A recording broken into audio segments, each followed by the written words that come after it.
Hi, and welcome to Conversations with B'nai B'rith International. I'm CEO Dan Mariashin. Thanks for tuning in today. If you enjoy our conversation series, make sure you subscribe to the B'nai B'rith YouTube channel and like us on Facebook to watch our latest interviews. And of course, head over to our website, b'naibrith.org, to learn more about our humanitarian and advocacy efforts across the globe. In my conversation today, I'll be speaking with the Honorable Calvin Johnson, Interim Executive Director of the New Orleans affiliate of the National Alliance on Mental Illness, or NAMI, New Orleans. We'll talk about the state of mental health for older adults, especially coming out of the COVID-19 pandemic, policy and advocacy priorities for addressing mental health issues, his achievements addressing mental health in the justice system, his experience as a senior, and everything in between. Judge Johnson serves as interim executive director for NAMI New Orleans, having joined the organization in early 2022.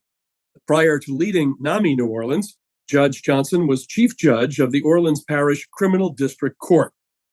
With a lifelong commitment to and passion for mental health, he established the first mental health treatment court in the state of Louisiana in 2002, which in 2005 was selected as one of 4 demonstration courts in the country. Before that, Judge Johnson served as drug court judge from 1994 to 2002. He is board president emeritus of the Youth Empowerment Project and remains on the faculty of the Loyola Law School. It's through our work on senior issues that B'nai B'rith got to know Judge Johnson and his work. B'nai B'rith is the largest national Jewish sponsor of non-sectarian federally subsidized housing for older adults in the United States, with 38 buildings in 28 communities from New York to California, providing affordable housing for more than 5,000 people. Working in partnership with the Department of Housing and Urban Development, HUD, for more than 50 years, B'nai B'rith makes rental apartments available for senior citizens with limited incomes. We pride ourselves on our unparalleled expertise and leadership in protecting seniors and advocating on aging issues, especially mental health, which we'll be focusing on today. Judge Johnson, welcome. We appreciate your being here. It certainly is an honor to have you. I am honored to be here.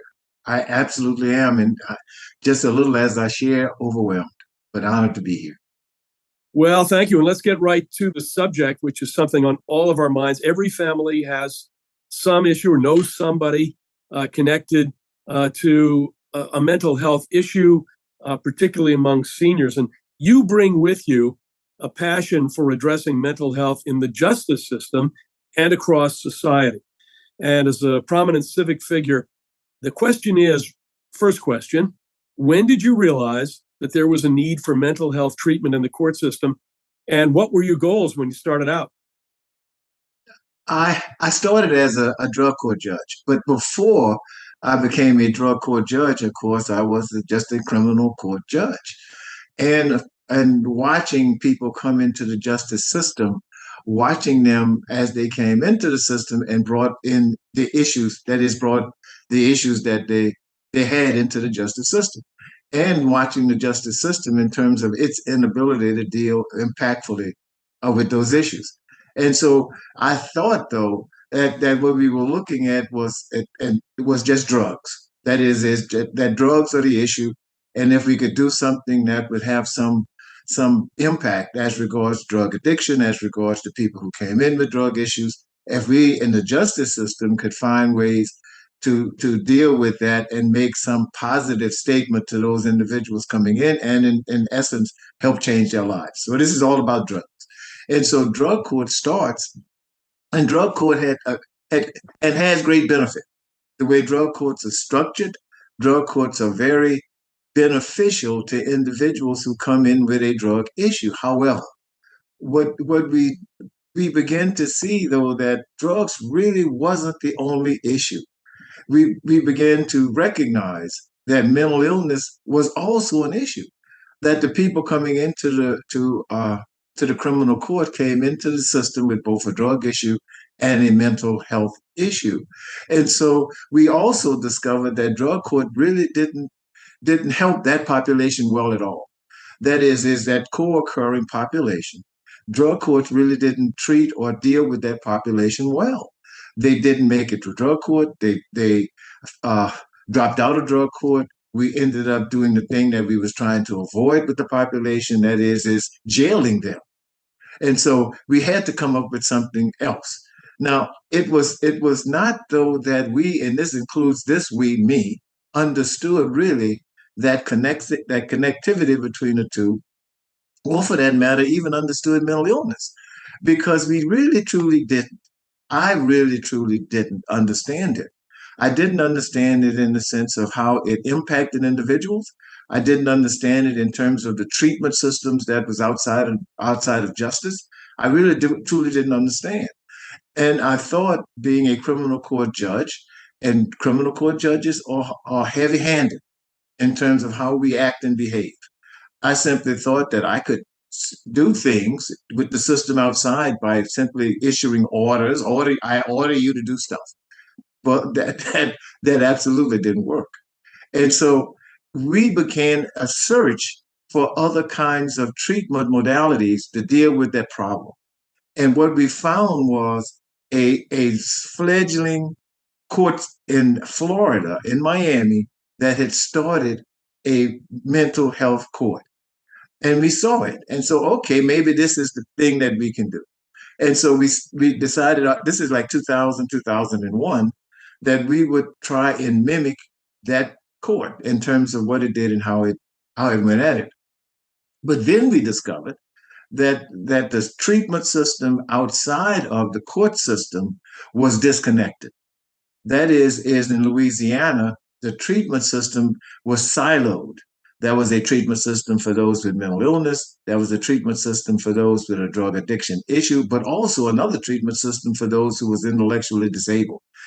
And we knew at that point that we had people coming into the criminal system who in essence brought all three of those issues into the system with them.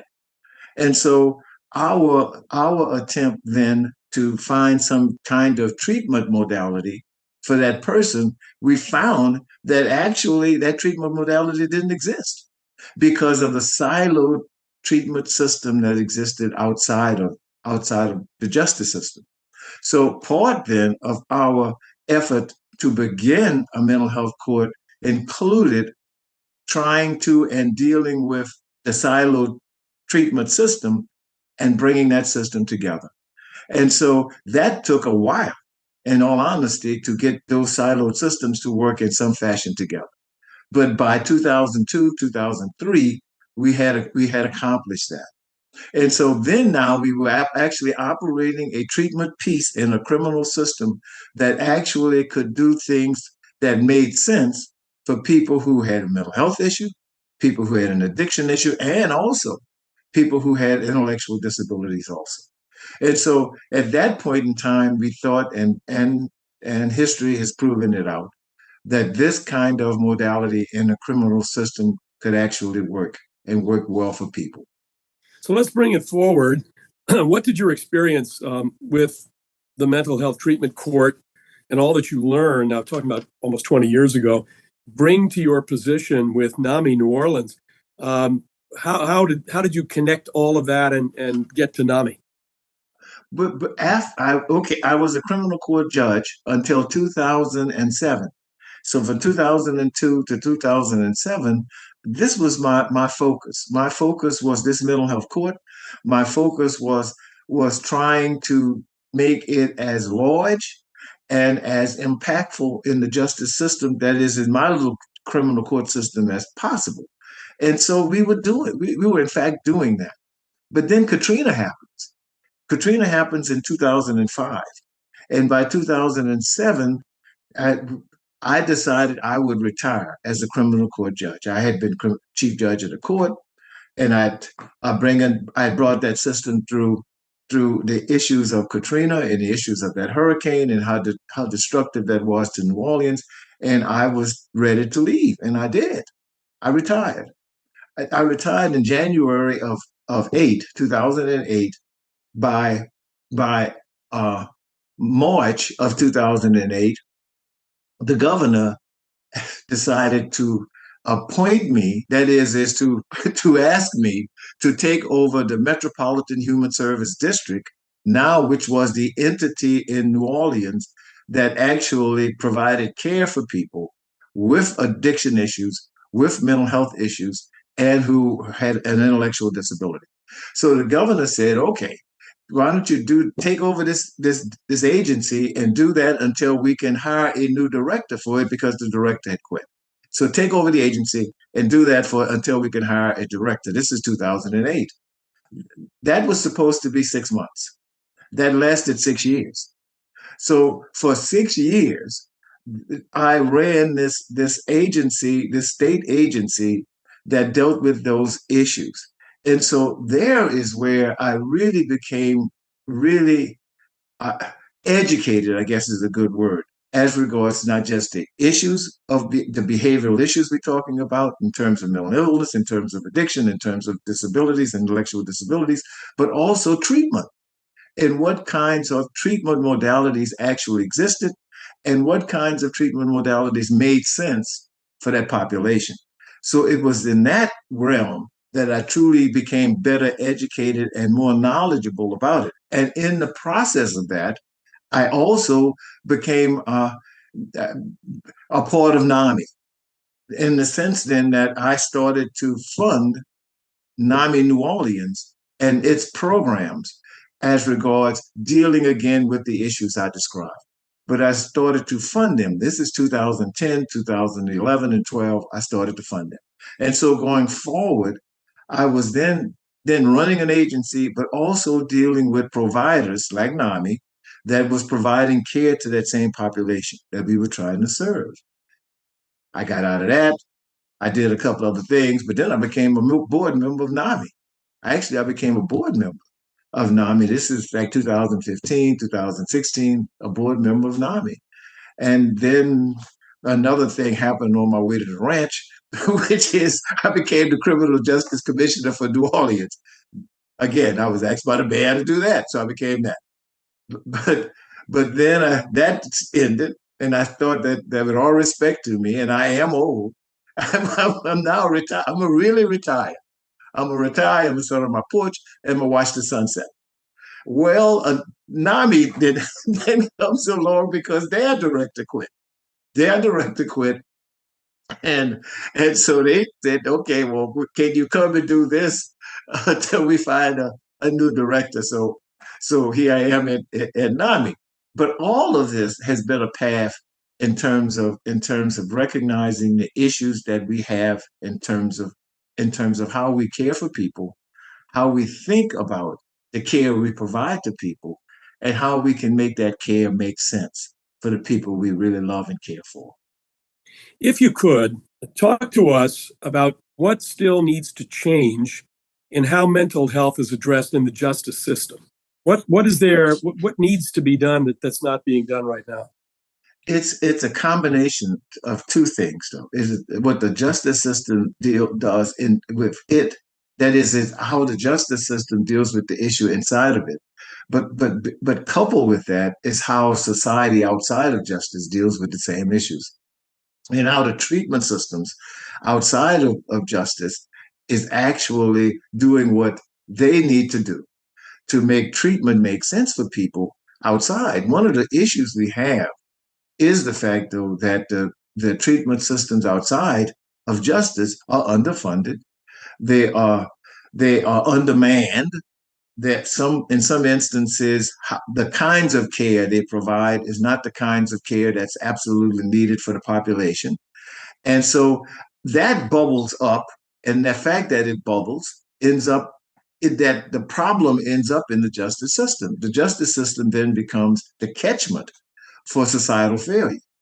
It is in essence the societal failures that pushes that population of people into criminal justice. And then criminal justice then does what it does. I mean, criminal justice, people come into it because they are charged with something that they have done, and they may bring this health issue into the criminal system with them, but they come into it because of something they've done.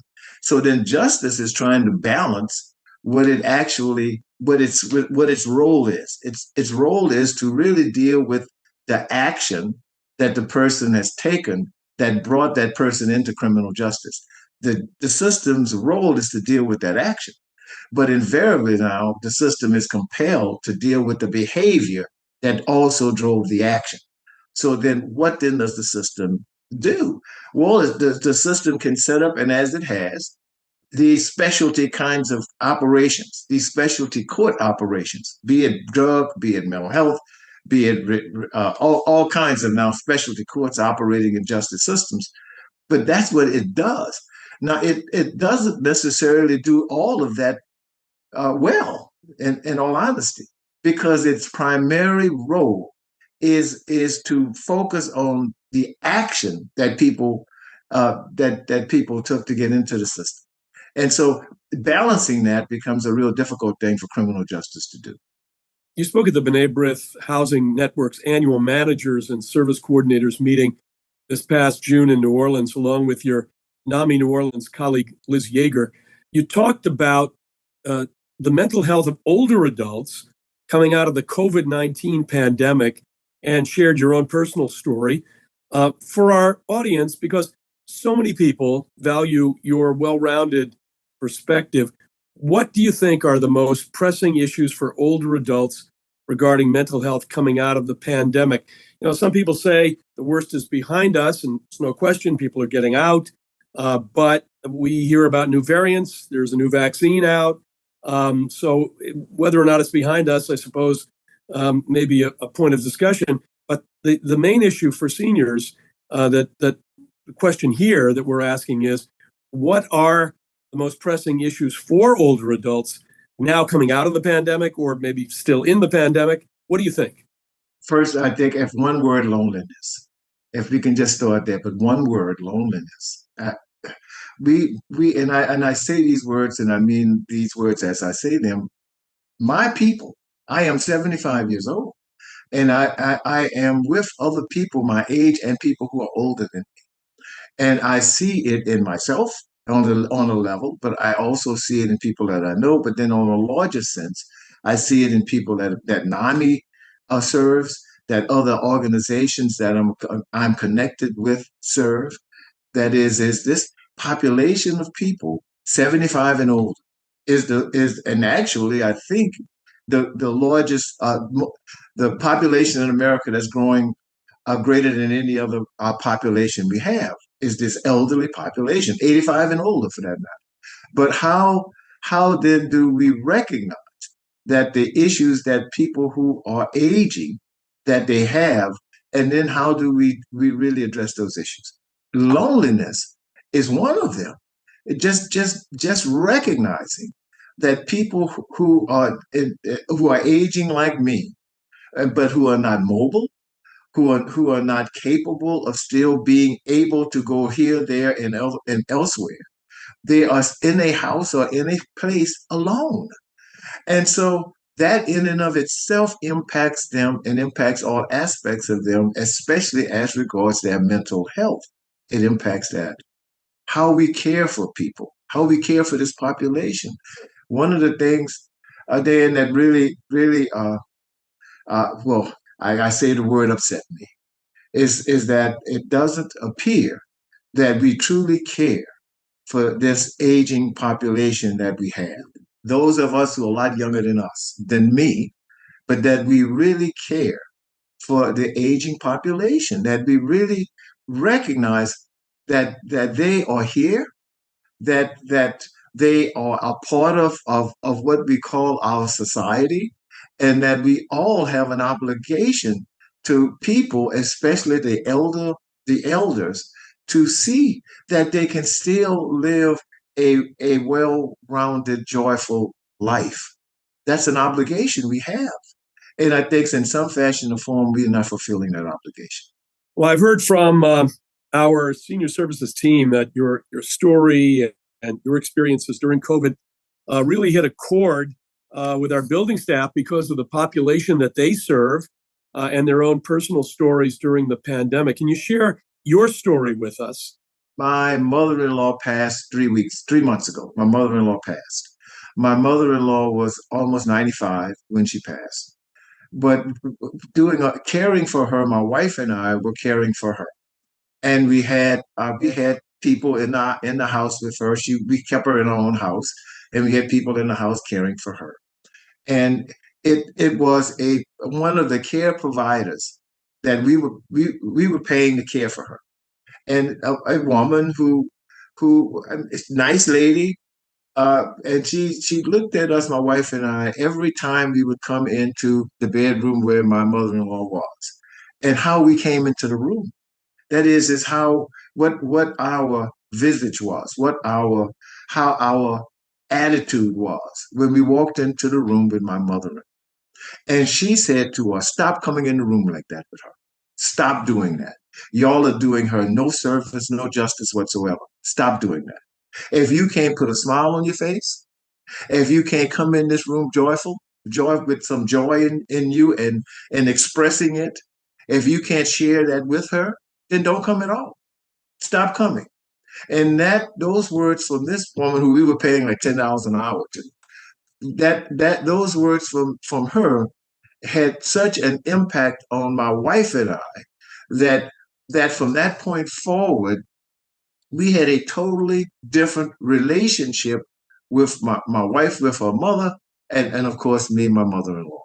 But we had a totally different relationship with her because we changed how we thought about her in terms of how we really wanted to care for her and not just be, oh my God, my God, my God, but to really show when we walked in the room with her the fact that we really love you, that we really care for you, and that we want you to smile. We want you to smile just like we smile. And so she would smile. We would do this, and she would be so happy in that room when we came in that room because we came in the room with joy. We came in the room with happiness. We came in the room with such a glee that she radiated. And in the last months of her life, it was a joy for us and it was a joy for her. How do older people proactively address their mental health?